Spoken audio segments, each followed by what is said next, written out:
Abbott. I'm Chairman of the Australian SMSF Members Association. I've been doing self-managed super funds now and advising on them, mainly to accountants and financial planners and other lawyers for that matter, on creating really good strategies, documentation and really understanding and how to talk to clients around self-managed super funds since inception in 1994, so that's 20 years ago. Importantly, since that time I've seen so many changes in super, and really from that perspective is what I've understood from that is that the absolute bedrock or the platform of the success of your self-managed super fund, or as we like to call them family super funds, is your trust deed, or what we call in super terms the governing rules of the fund. As a trustee of the fund, as a member of the fund, everyone must abide by your governing rules. That means, for example, if you've got a trust deed that predates or goes back to 2004, all the changes that occurred in 2007 in terms of having these brand new flexible pensions, being able to do a transition to retirement income stream while you're still working and getting benefits, the ability to borrow through super is not available under the governing rules that you have. Likewise, if the last deed you've got is 2010, some of the recent changes in terms of limited recourse borrowing arrangements, or what we call borrowing through super, the ability to improve property inside your superannuation fund, having artwork inside your fund, contributing, making contributions reserves, auto-reversionary pensions, which are really strong estate planning tools. A lot of this is not available under the set of deed or the governing rules that you have. From my perspective, having a look at a trust deed, it's really important that you upgrade the deed at least every 2 years, 3 years at the worst.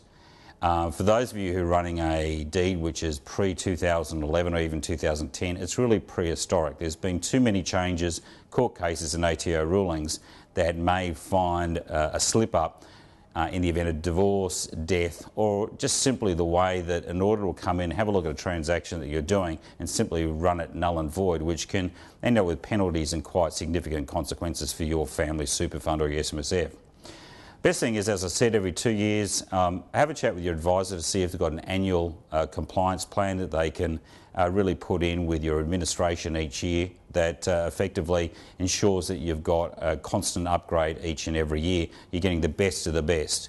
And certainly if those advisors are using our NowInfinity trust deed, I've spent 20 years crafting this trust deed, and it's got the latest of strategies that well and truly are beyond what ordinary advisors do. These are really important strategies for your family. SMSF living wills, SMSF wills, strong strategic areas of estate planning, what happens if you're incapacitated.